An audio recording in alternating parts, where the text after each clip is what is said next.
आज हम एक ऐसे देश के बारे में बात करने वाले हैं जहां महंगाई इतनी बढ़ चुकी है कि लोग अपने ही देश से जान बचाकर भाग रहे हैं।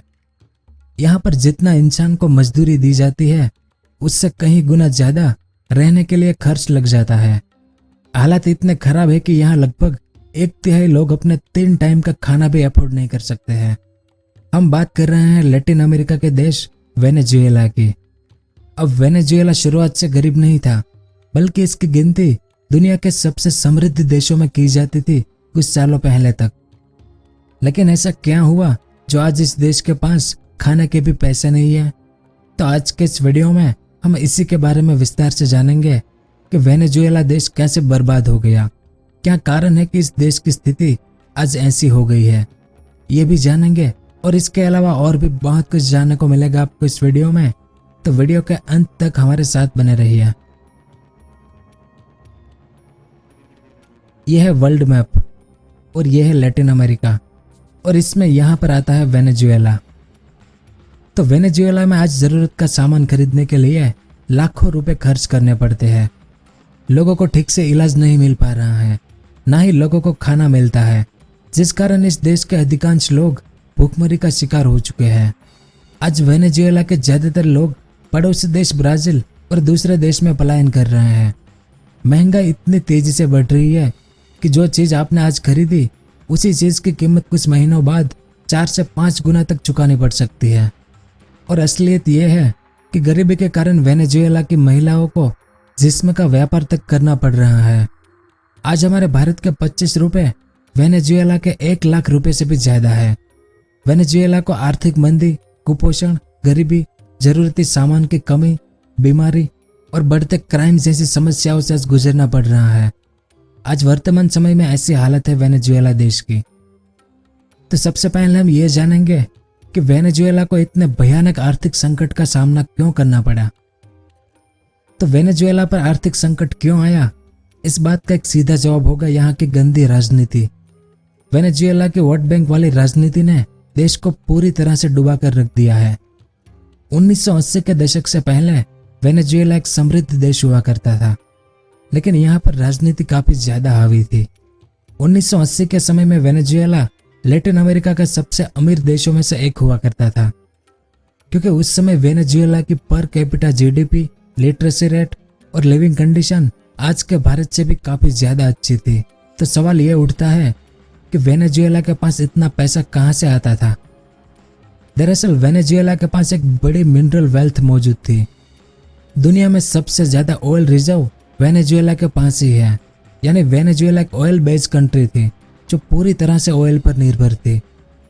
1980 के दशक में वेनेजुएला की गवर्नमेंट ने अपने लोगों के लिए कई तरह के फ्री स्कीम रखी हुई थी, जिसमें से मुख्य रूप से फ्री होम्स यानी मुफ्त में घर देने की सुविधा भी मौजूद थी। ये वो दौर था जब लोगों को फ्री सुविधा की आदत लगनी बस शुरू ही हुई थी। लेकिन 1980 के बाद से ऑयल की कीमत में कमी आने लगी, जिसका वेनेजुएला की इकोनॉमी पर बुरी तरह से इफेक्ट पड़ा। और वेनेजुएला की राजनीति की वजह से भी हालात और बुरे होते जा रहे थे। और महज कुछ ही सालों में, यानी साल 1995-96 के बीच महंगाई 100% और गरीबी लगभग 66% तक बढ़ गई।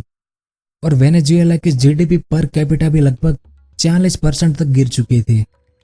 जब हालात बिगड़ रहे थे तो विपक्षी लीडर मौजूदा सरकार पर दबाव बना रहे थे, और इसी के साथ कुछ नई स्कीम का लालच देते हुए मौजूदा सरकार को गिराने की लगातार कोशिशें की जा रही थी। इस राजनीति के बीच साल 1998 में एक विपक्षी नेता ह्यूगो चावेज वेनेजुएला के प्रेसिडेंट के रूप में सामने आया। ये उनकी इमेज है। ह्यूगो चावेज के प्रधानमंत्री बनते ही ऑयल की कीमत बढ़ने लगी। इसे हम चावेज की एक अच्छी किस्मत भी कह सकते हैं। ऑयल की कीमत बढ़ने के बाद वेनेजुएला की इकोनॉमी में तेजी से सुधार आ रहा था, और साथ ही ऑयल से एक अच्छा रेवेन्यू भी जनरेट हो रहा था। अब जब ह्यूगो चावेज पावर में आए तो उन्होंने इकोनॉमी को पूरी तरह से बदल कर ही रख दिया। हालांकि उन्होंने भी पुराने लीडर्स की तरह लोगों को फ्री स्कीम की लत का शिकार बना दिया था। यहाँ गलती पूरी तरह से ह्यूगो चावेज की नहीं थी, क्योंकि अगर वो फ्री स्कीम नहीं देते तो शायद जनता उन्हें भी सत्ता से बाहर निकाल फेंकती। इस कारण उनकी सरकार ने अपना ज्यादातर पैसा सोशल प्रोग्राम एक्टिविटीज और सब्सिडी में इन्वेस्ट किया, जिससे कि जनता का ध्यान उन पर बना रहे। और वेनेजुएला की गवर्नमेंट गैस पर सब्सिडी, कम दामों पर दवाइयाँ और सस्ते फूड प्रोडक्ट प्रोवाइड करवा रही थी। और कुछ चीज़ों पर तो दाम इतने कम कर दिए गए थे कि जो कंपनियां उन चीज़ों को बनाती थी, उन कंपनियों ने नुकसान से बचने के लिए अपना मैन्युफैक्चरिंग करना ही बंद कर दिया। इसके अलावा उस दौरान कई बार ऑयल की कीमत में उतार चढ़ाव देखा गया था, लेकिन जो फ्री स्कीम और सब्सिडी दी जा रही थी लोगों को, उन्हें बिल्कुल भी कंट्रोल नहीं किया गया।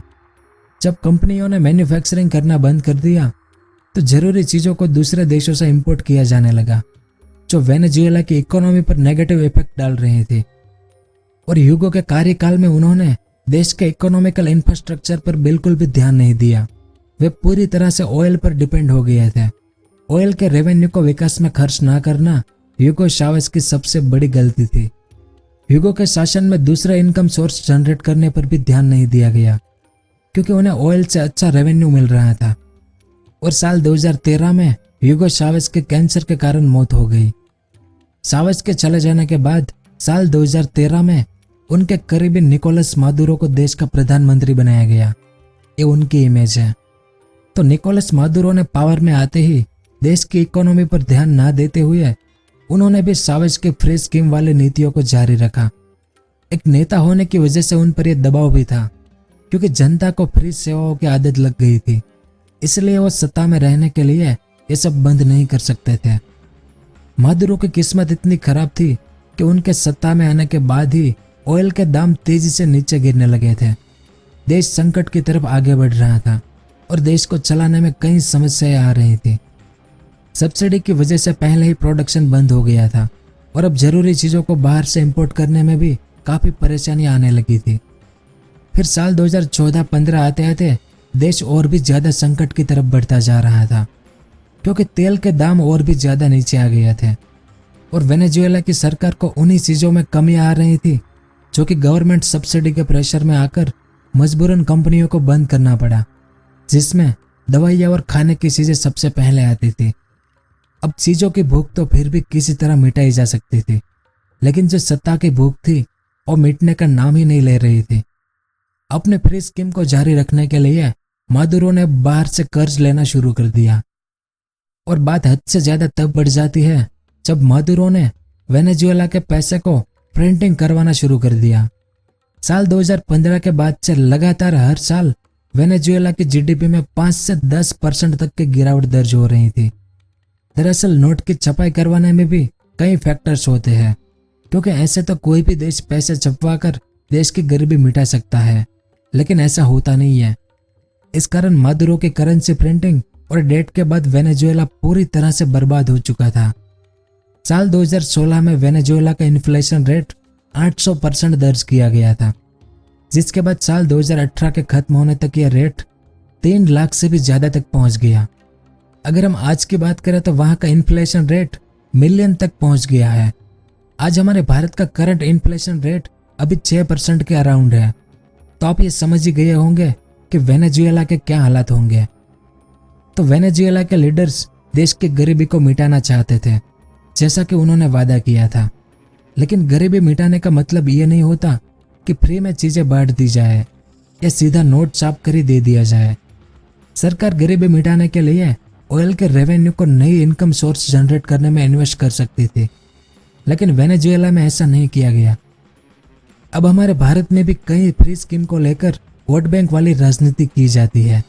यहाँ शादी करने पर स्कीम, बच्चा पैदा करने पर स्कीम, बिजली और पानी फ्री जैसी बहुत सी स्कीम है। बस सवाल ये है कि ये फ्री स्कीम देश के विकास में हेल्प कर सकती है? इसका जवाब आप नीचे कमेंट करके बताएं, क्योंकि हर देश और हर इंसान को ये समझने की ज़रूरत है कि कभी भी एक इनकम सोर्स पर निर्भर नहीं रहा जा सकता।